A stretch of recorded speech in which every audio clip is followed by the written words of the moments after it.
Silence. Absolute silence. My name is Cum Lord, and I eat hot dogs with my paws. And that's how the episode is going to start. Welcome to Spirits and Skeptics. I want to steal more of your alcohol, by the way. Yes, this is going to be a new episode, so we're going to pretend that we're both drinking the same thing because it looks like you're drinking stuff from the last episode. Thanks. I appreciate that. I want one more. Coffee's pretty tasty, actually. This is Race Rock Lighthouse. Oh, finally, something interesting. October 27th, 2004 is when this episode came out. Okay, makes sense. And it is on Long Island. Connecticut? The CT? What is CT? Should be Connecticut. Okay, I know what I'm talking about.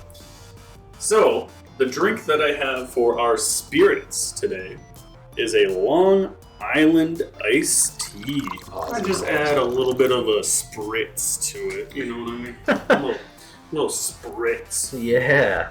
I do have random names for these segments. It's called Rewind the Tape. Rewind the tape. Yeah, it's pretty cute. It's just like the summary of like what happened in the episode. Oh, okay. So Rewind the Tape is from the beginning, want to go to a lighthouse. I honestly don't remember this episode. This has been 5 years since we watched this episode. Okay, so this is actually one of the episodes that I do like to watch. Mm-hmm. I'll explain why, but if you still have other things you want to talk about. Go ahead. This is the first actual lighthouse. The previous episode they did a lighthouse inn, I think it was. I don't think that was an actual lighthouse, and it certainly doesn't count to me as a lighthouse because it was not interesting. But this is the start of it. This is where it all begins. Now, this lighthouse is probably, for an episode of a lighthouse, one of the most boring ones.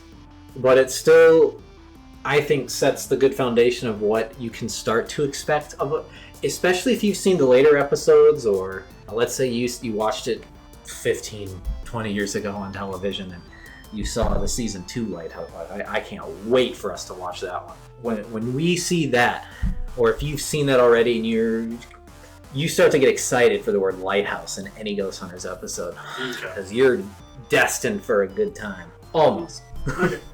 Well, I've just got to say, I was destined for a good time with this episode, because there is a brand new character in this episode that is genuinely the best thing to have happened to this series so far. Okay.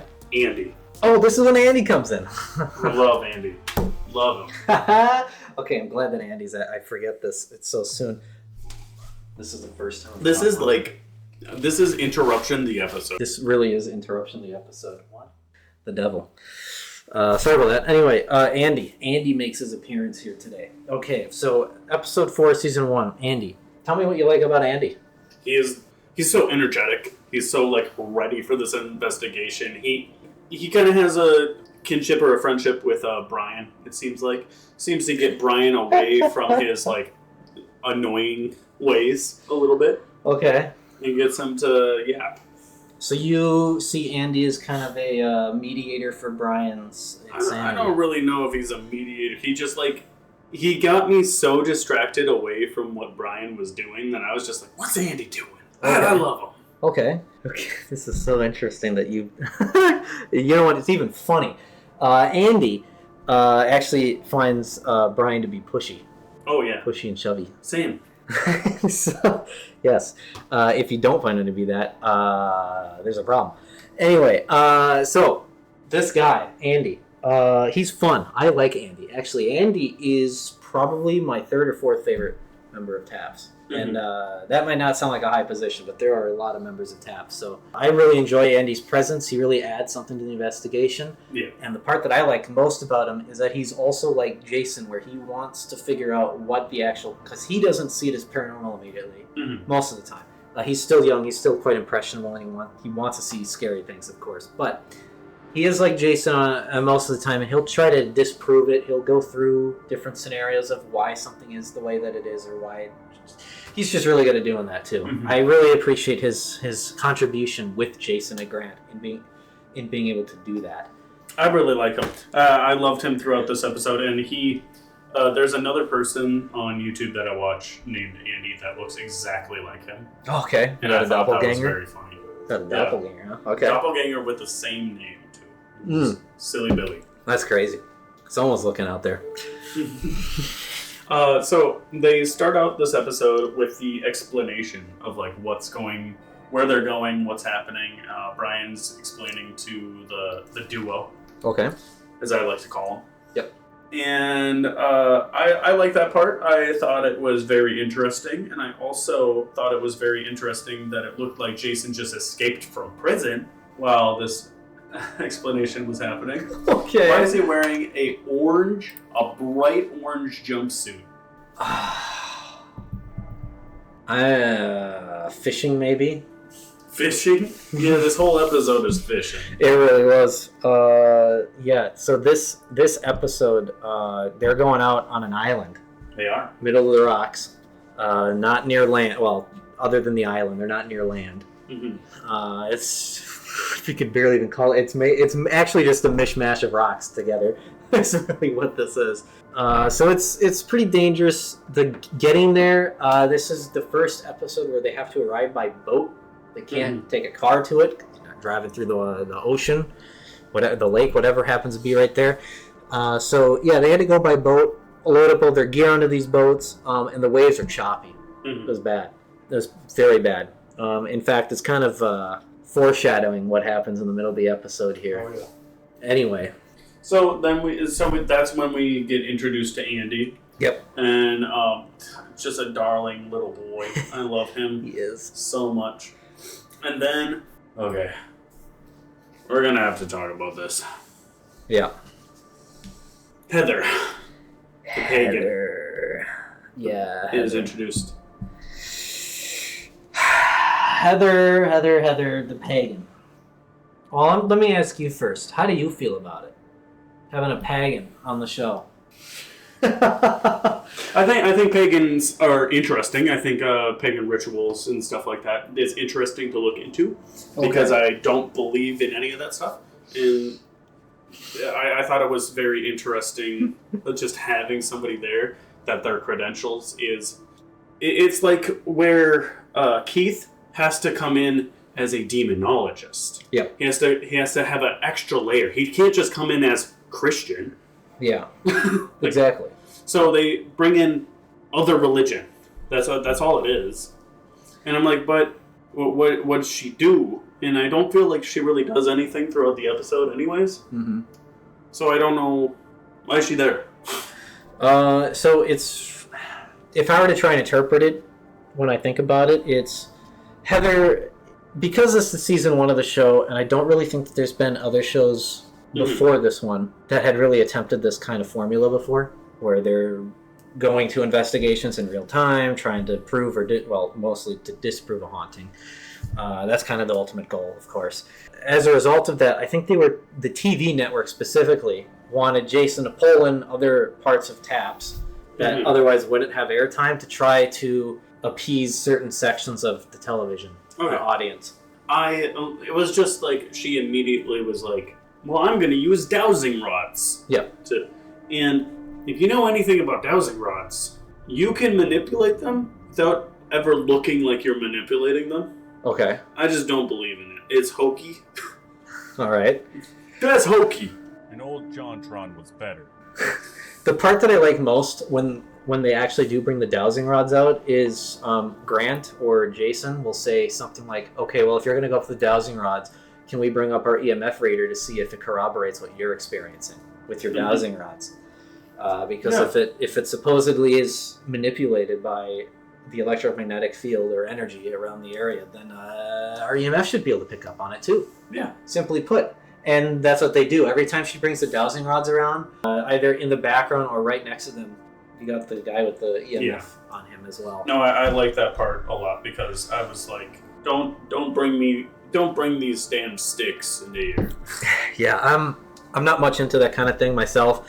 I find it too superstitious. I like that Jason and Grant's method is more based around technology. Mm-hmm. And that's not to say that the technology also can't be manipulated. There's people online that say the EMF sensors can be exploited or abused in terms of the evidence procured by just using radio wave or some other kind of communication medium over like wireless frequencies. So I'm glad to see that at the very least that they wanted to corroborate what she was experiencing in terms of her spirituality by using pieces of technology that they had on hand. But there's still that concern with the technology that they have then as well, being susceptible to those radio waves at the same time. Being susceptible to radio waves actually goes directly into my next point of Brian absolutely incapable of reading any radio waves in even speech, where he can't remember to bring the chairs. Yeah. You know, this is this episode, the first episode that Andy's brought into, he's already proven to be a good asset for the team. Dude, Andy is clutch.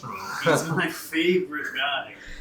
Him and Keith, they should kiss. I'm glad that you like the new guy. Andy's fun.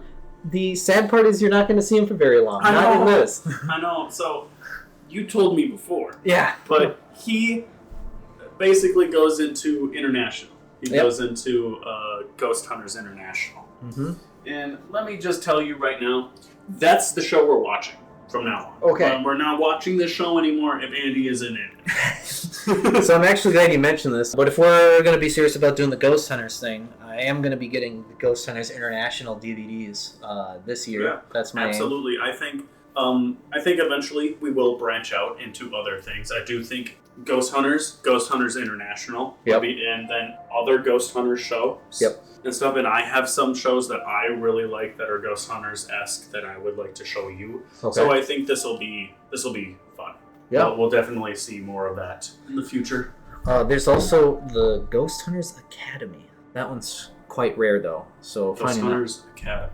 Yeah, this is there's a season where Steve once in a while isn't on investigations, and I think he takes Dave Tanga with him for once in a while. I think this was during season 7, but I could be wrong. Him and Steve, to recruit new members to TAPS, take some time off of one of the seasons to train some new members at some of the more famous investigation locations. And I'm going to be honest, these are the only episodes I've never seen, are any of the Ghost Hunters Academy episodes. Oh, okay. So those will be all new to me. What is, in militaries and stuff, they have all the different names for stuff, right? What is P and what is S? In NATO terminology, I don't know.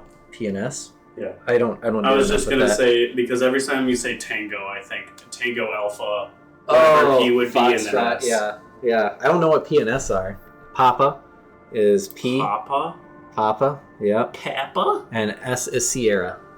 Okay, I should have known Sierra. But Papa? Come on, bro. Grow up. Yeah, I don't know about that, but all right. I don't know about all that.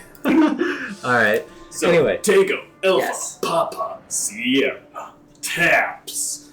Absolutely. All right, what was topic at again? Brian forgot the chairs. Andy, yes. And then Andy comes in and he's just like, "Hey guys, guess what?" And then he rips off his shirt and he's all so ripped and he's like, "Look at what I brought." And he has 400 chairs underneath both arms. Dude, that guy's a stud. Oh god. He looks like a JoJo character in my eyes every time he pops up on screen. What my friend here just described is absolutely correct, by the way. It was spot on perfect on the show. That's exactly what he looks like. He ripped off his shirt. He was buffed out. He was super buffed. He was like...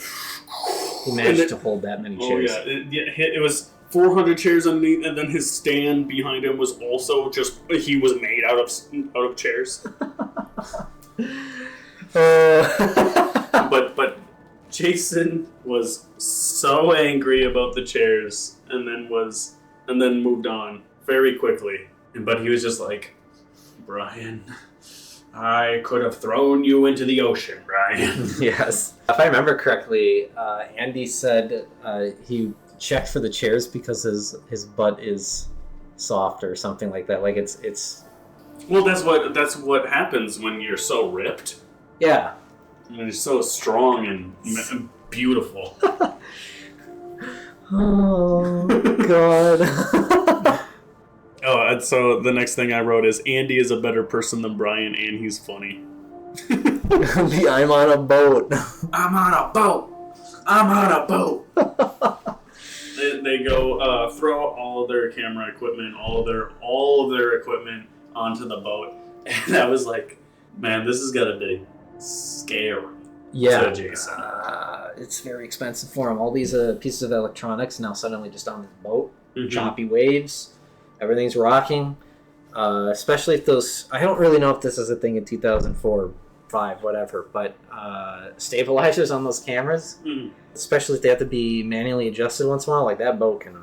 All that wave and that choppiness, that can seriously require those cameras to be recalibrated and how they stabilize and everything. So, and hopefully they don't have to put up with that on the island. But I know setup took a little while on this place because it was definitely a different experience for them. It was a different experience, and they also had to. They didn't explain it until later on in the episode, but they had to have some of the Coast Guard there with them to even go out there and then be with them, and so it was like a production to get there.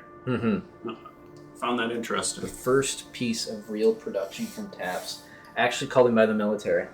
And then the worst thing out of all of the episodes happens. This is just a crux for me. Okay. I didn't like it. They're talking about before they start setting up, they start talking about all the things again. They really are getting into this like groove of like what episodes should look like. Yeah. After that last episode. And this one, every time they're talking and walking around, there's the slow camera and then the bah from the ghost. Oh, the jump scares. The Five Nights at Freddy's jump scares. Yeah. They're trying to... And then I was like, what are you doing? They're trying to put the spook factor into it, you know? They want you to be scared, and it is really forced. It feels really forced. It was genuinely every like 15 seconds. It was a lot. That tour was rough. I don't know why they want to do that so bad. It seemed unnecessary. It's so much post to do for no good reason.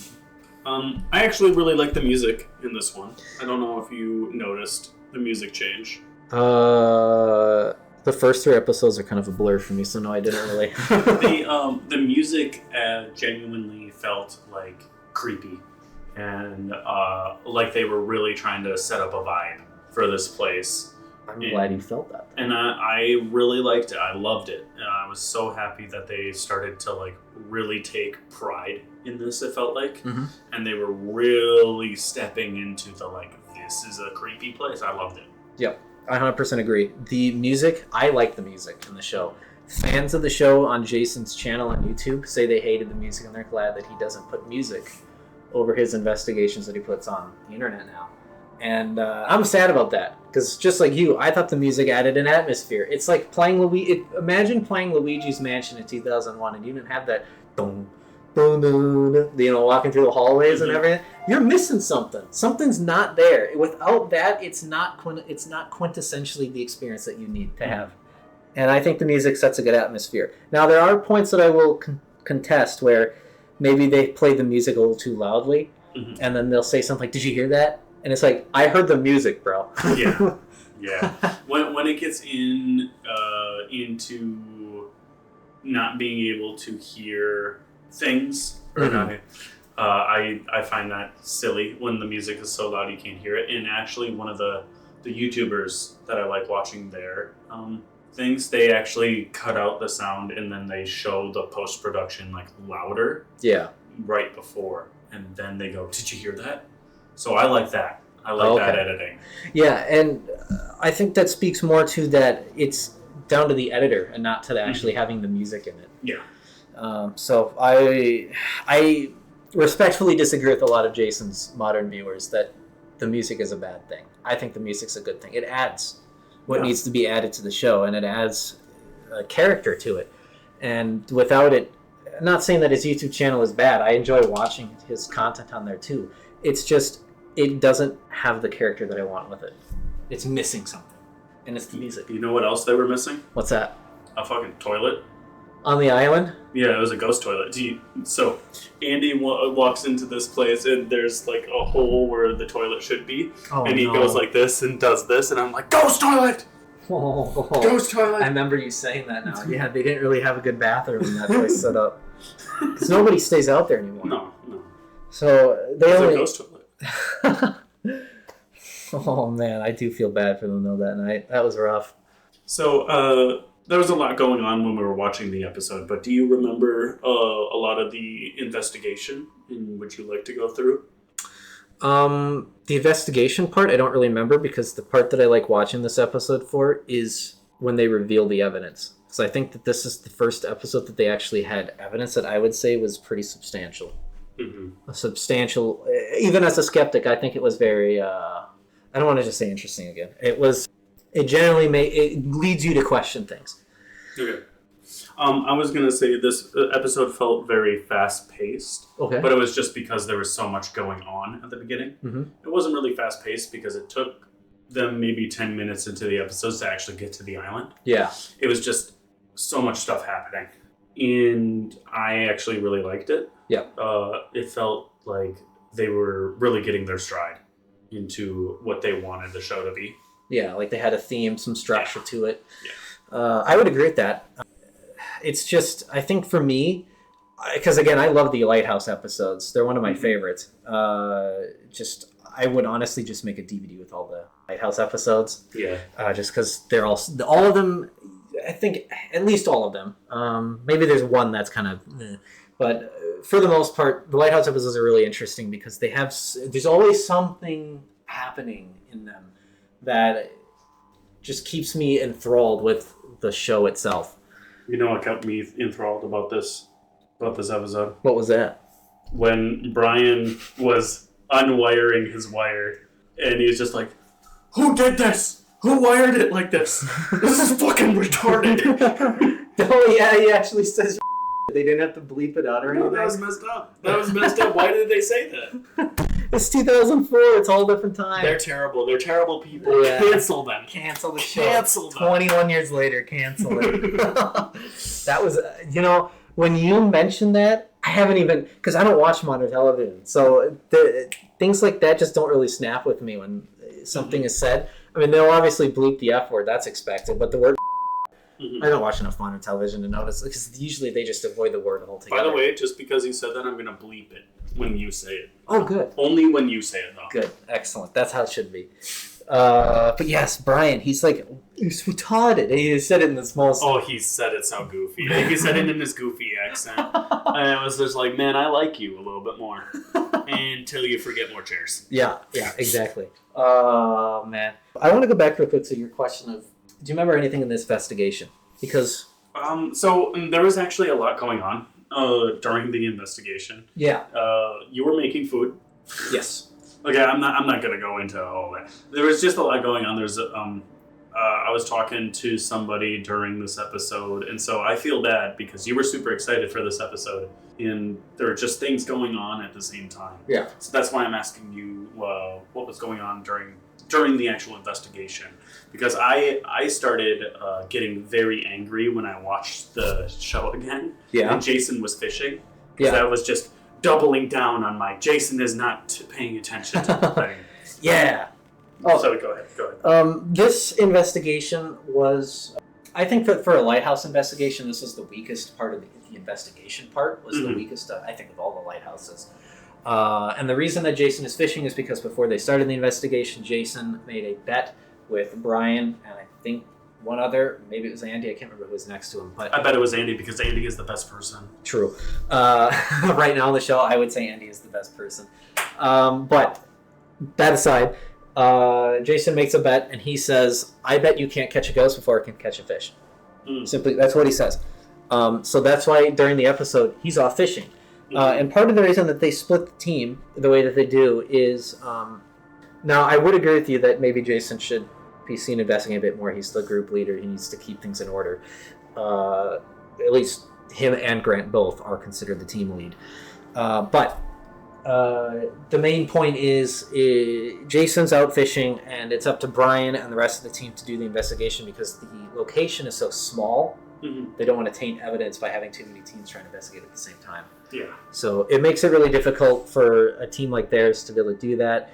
There are some setbacks. It takes time to set everything up because It's just difficult to get it all set up correctly with the location that they're at, power, the weather, the fog.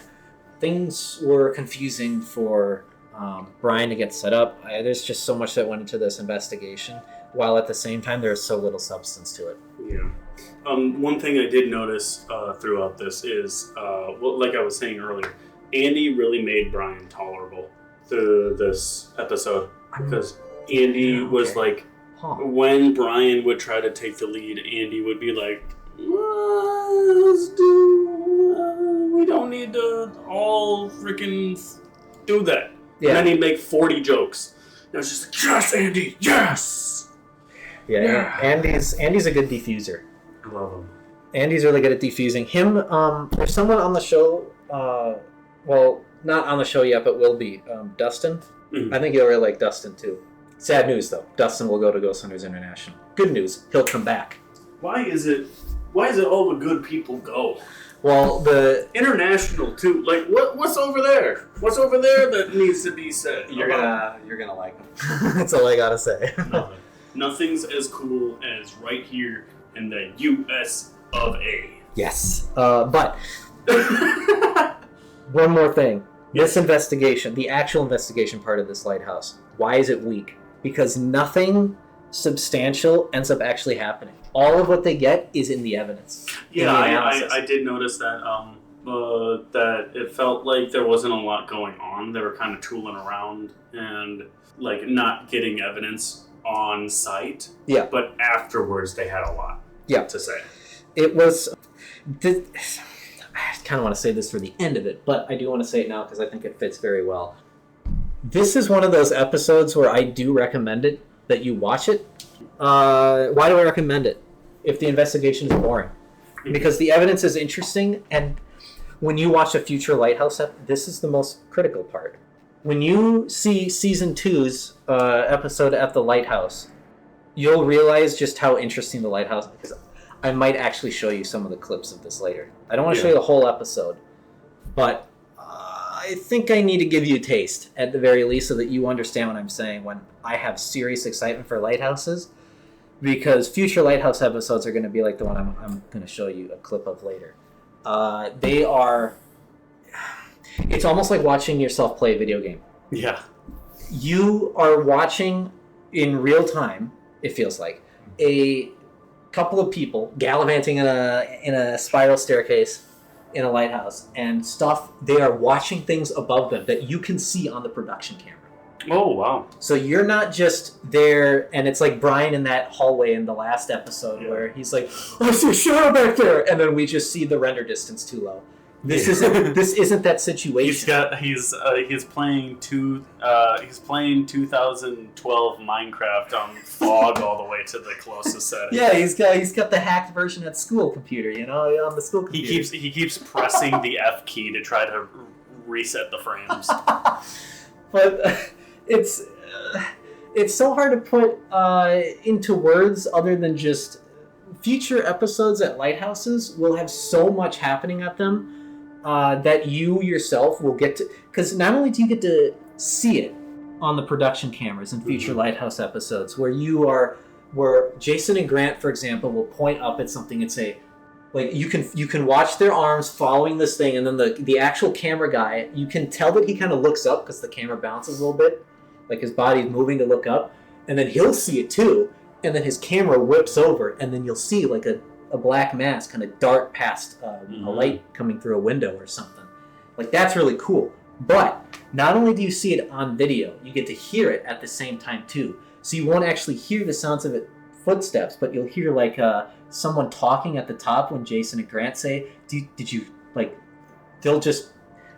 It's I can't do it when it's on the... When you guys are able... You guys can only hear us. What I'm doing is I'm raising my finger, like, to silence someone. They'll do that. And then they both know, okay, stop talking for a minute. And then, because one of them heard something, and then suddenly the production camera, you can hear the background static kind of fade out, like in post, they're doing something, or maybe it's real time, I don't know. But you can hear that the microphone is adjusting to the change in sound. Suddenly, they are quiet, and then you can hear another audio source in the distance, and it sounds like someone talking. or in one episode, you'll hear a literal scream saying, "Help me." Like physically, just out loud. Just out of nowhere, and it reverberates through the lighthouse the same way their voices are reverberating too. That's crazy. So lighthouse episodes really get me excited because of all these kinds of things. But the problem is that going back to this one, I spoiled a little bit there, but going back to this one, you don't get that same level of enthrallment with the production cameras or anything like that. It's just they're investigating. It's season 1 still. It's a little quirky. They spend too much time needing to get set up. Then they get set up, and it's like yeah. Once you watch the future Lighthouse episodes, you'll be disappointed in this episode's investigation, but you won't be in evidence. You know, there was actually a really good part in this episode. Mm-hmm. Where, just like you said, somebody yelled help. Uh-huh. And it was 2 guys. Yes. Stranded in the middle of the ocean. Those guys are some of the luckiest people that you could see witnessed on camera. Absolutely lucky. Did you remember the whole story, or do you want me to reiterate? I don't remember the whole story now. Okay, so these guys got lost in the fog that I was mentioning earlier. It got worse as the night went on. 2 guys on a boat, a father and a son, I think it was, got stuck. They said they kept running into ground, but it was actually just rock, so they couldn't see where they were going. Jason, I think it was, noticed someone in the distance. There's like a light in the air, and Jason looked over and he's like, "What is that?" And then you can see the Coast Guard guys look over, and then they just spring into action, and they're like, "Oh my God, that's a flare!" Mm-hmm. And then the music changes. The episode focuses on the outside for a bit during the investigation, and you see this father and son get. They kind of skip ahead a little bit. The Coast Guard helps these guys get to the lighthouse. They're rescued. Essentially, what happened was this father and son got stuck on the water for about 5 hours. They had gone through all the rest of their flares. The flare that Jason managed to catch was their last flare that they had, that they fired into the air. It was the last one that they had. So the fact that they got caught that, and because this island that they're on is usually abandoned. Mm-hmm. It's not people don't live there anymore. It's not really a livable, safe environment to stay in for months at a time. The logistics don't make sense. So the fact that people were there at this time of year and caught the last flare was just extremely fortunate, extremely lucky, and I think that's really cool that we got to see it in this episode. It was just it puts a human element on the show that you otherwise feel is missing, especially if you're a skeptic. You don't believe this kind of thing. You think it's all just farce. But at the same time, these guys are actually out and about helping people who have concerns that they want addressed. Maybe there's, most of the time, 80% of the time, as Jason says, these are explainable things. And sometimes they just need another person's opinion on how to explain something away. Mm-hmm. And in this episode, you got to see something above and beyond where people needed actual help at a location. This is a real location. The Coast Guard go here very rarely, and it was just extremely lucky and fortunate for them. Yeah. And again, we saw the second baldest man in all of history behind Jason. Yeah, did we? One of the Coast Guards. Was it one of the Coast Guard guys was bald? Yeah. I forget what... The second baldest man in history. I forget that sometimes... there are times where I forget if they're bald or not. I was really grateful that those people were there to help those people. That was just... it was a great moment, and happy that they were there to help them. Yeah, nothing like having it caught for by a television team. Yeah, they get caught and then they have 50 cameras on them. Exactly. So that's not something that you'll easily forget. I think that's a cool experience that we got to see. Also, bald. The Coast Guardsman is bald. I didn't even catch that. Our boys start leaving the camp. Mm-hmm. Start packing back up. I've got to say before we get into evidence. Okay. I'm going to kiss Andy on the mouth. He literally made this show for me this episode. Like the whole thing, once they get into the evidence, was a lot of fun. Mm-hmm. Andy made this episode for me. So you like Andy the most. 100%. So, okay, I'm going to ask you a question in just a little bit here. Actually, I'm going to ask you right now. Andy's your favorite right now. Yeah, he's like my dad. Who would be your second favorite? Well, I mean, him and Keith. Okay, so you like Keith. I like Keith. I wish he had more screen time. I wish he yapped a little bit more. But I feel like they haven't really been going after demons. They've been going after like ghosts and different things. So he can't really show his stuff. I would love to see him do that. I don't know if he will. So he's there. But Andy is my sweet, sweet darling girl. All right. Well, I'm glad to hear that you like Andy at the very least. He's a good new addition for the show. Yeah, it just makes me happy to like him. So he'll be a regular for a little while at the very least before he goes to GHI. He'll be a regular. I love him. And I'm just one more thing before we get into the evidence. We're gonna make this very, very important. Yeah. We're already recording this episode before we got into the evidence. Longer than the episode before that had 2 different places to talk about. Yep. We're already past that, at least in the recording. That's it. I just thought that was insane. That this had way more to talk about than the last episode. This is way more interesting. I'm telling you, man. Episodes that I can recommend, I'm going to be on them. I like them. Because they're good. They're good episodes. So we get into the evidence. My favorite part of the episode.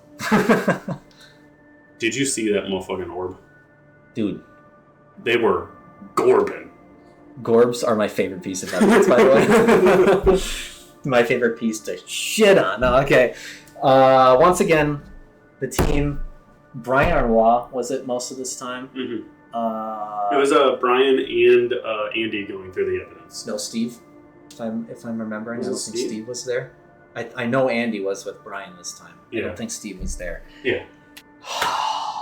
Even Andy makes the mistake of Gorbies. He was so interesting. He's playing Phasmo more than he's. Hey. Yeah. He was excited. Yes. I will feel. I'm okay with the orbs this time because Andy pointed them out. Because Andy likes the orbs. Now you're happy with the orbs. Okay. I love them. Okay. Well, I'm gonna stick with Jason and Grant on this one. I did think the orbs were goofy. It really is. Why did they do that? And you could see because they were trying to say like, "Oh, look at the fog roll in." Dude, it's foggy outside. What do you think? You're in a 160-year-old abandoned spire of light. Of course there's going to be fog rolling in from the waterfront. Are we surprised at this? There's a storm. Well, there wasn't a storm, but there was wind that they were clearly noticing. But there were small orbs going past the big orb. Oh, no. Slightly larger dust. Or a bug. A bug. A bug. Yeah, I absolutely detest when they keep bringing up the orbs. I don't know why they were I admire the persistence. Yeah. But I dislike the orbs as evidence. So the other evidence, though, if you want to get into it. Yes, the main prize of the show. Yeah. This is where this piece of evidence begins to set the stage for future lighthouse investigations. Okay, so I don't know what it is at the lighthouses, but they love the ghosts, if they exist, love lighthouses. And I gotta tell you this piece of evidence. Grant Wilson steps up from his chair in a broom in the lighthouse. And he walks down the stairs. Now, in the show, it looks like it happens within a few seconds of him leaving and him descending the staircase. A camera is placed in the room watching this chair. Now the issue is that the footage is kind of grainy because the camera's pretty low end. At least it looks like so. And it's really dark, so there's not a lot of light for the camera to pick up on, the infrared sensor that is. But the chair moves. Not once, but twice. It moves first slightly into view, and then it moves again towards the camera a little bit and more towards the center of the room a second time. And that's when you see it. You can see the movement of the chair. What an incredible piece of evidence. I think that one was very interesting. I like that they actually had a videographer, or maybe not a video editor come in. some of that Jason and Grant trust. They had him come in. They had him take a look at the footage. He says, yes, I can make this look a bit better. And you can see him editing the footage live for us, where it's just trying to make the areas that are not saturated in IR illumination. He makes them brighter so that they're more noticeable. And once he does that, even the members on the team say, oh, you can see the chair better in the background as it moves into the foreground, essentially. And even before the chair moves, you can see the camera has to readjust because it's like something walks in front of the camera and then it goes towards the chair and pushes the chair twice. Man, what a good piece of it. I like that. That's fun. I thought it was super interesting. I don't know where they hid the string, but... Well, they even mentioned it. You would see the string on the IR illuminator. At least that's according to the video editor. No, I believe it. So, I think it's a good piece of evidence, personally, as this skeptic is saying. I did think it was very interesting. I don't know what could be doing that or how that could happen. They do say the structure is unstable. Yeah. And I don't know, that was at the highest point. I don't know if there is a way that there could have been like a bump in the thing and that moves the chair and something, and they just couldn't remember walking down the steps and not feeling it. Yeah. That same bump or something. So this is very interesting evidence to me. I would absolutely love, if you're saying that there's more stuff like this in lighthouses, I would love to know more in other episodes. Yeah. I would say that in future ones, they don't really see chairs moving across the floor by themselves in quite such a fashion. But what I mean by it sets in motion the future Lighthouse episodes is that the evidence is more interesting than you'll typically get in a normal episode of the show. Yeah. For the most part. And I think that's really quite strange, because why are the lighthouses so interesting? They are beacons of light for many a sailor. So I think it makes sense for there to be more evidence in something like this, because there are so many people that depend on them. Okay. And there could be all manner of, if you believe in them, different types of ghosts of either sailors or the actual light keepers themselves or what have you. Yeah, that makes sense. Okay, I like that. I like that way. Yeah, it's a beacon. People rely on it. And lighthouse keepers themselves can be very devoted to their job because they know that they're helping people that need it, ensuring that they get to safety, get where they need to be with safety in mind. Okay, so yeah, I think that's fair enough. There's a lot of emotion attached to that kind of position. So yeah, though the chair moving really was spectacular. I didn't see the string. I didn't see the string personally. To be honest, this is technically the second time a chair did something in the show. Yeah? Yeah. Remember the train station where Brian said a chair flipped over? Oh, yeah. That was not caught on that camera. I remember what you're talking about now. That episode was definitely... Well, that was one of the other skippable episodes on this, if I remember it correctly. But yes, Brian catches it. It's moving, or not moving, but it's flipped over for some reason. Who knows how it got that way? But this was the first piece of chair evidence that I was impressed by. I did like it, and I don't have an exact how this could have moved other than something with the building shifting or something I don't know about. If something that does exist and moving, yeah, I get what you mean. I found it super interesting. I really like that. So what is your takeaway with it? Do you like that evidence? Do you think it is enough for you to sway one way? I think the first time that I watched that piece of evidence, I was definitely blown away by it. I was stunned. If I'm going to be real honest, though, I don't think there's any one singular piece of evidence in this entire show that would get me to sway one way or another. Mm-hmm. I just think that, not even what I think, it's how it makes me feel. When I see it, when I see something like that, it takes me back to when I was a kid playing Luigi's Mansion, and something happens when there's a ghost invisible, It's kind of spooky. Makes me feel like, okay, Yeah. that was spooky. That was cool, though. But it was spooky. Don't do that, Ghost Man. Don't scare me like that. That's how it makes me feel. I like having that feeling as if I were a kid again. And this episode, the piece of evidence there specifically, because it's almost like you're playing through a boring game, and then suddenly, whoa, what just happened there? Oh yeah, I think I feel like that when I get into stuff like with horror. Mm-hmm. I know what you're talking about there. I really like that. It's emotionally resonant, as ChatGPT would put it. Get out.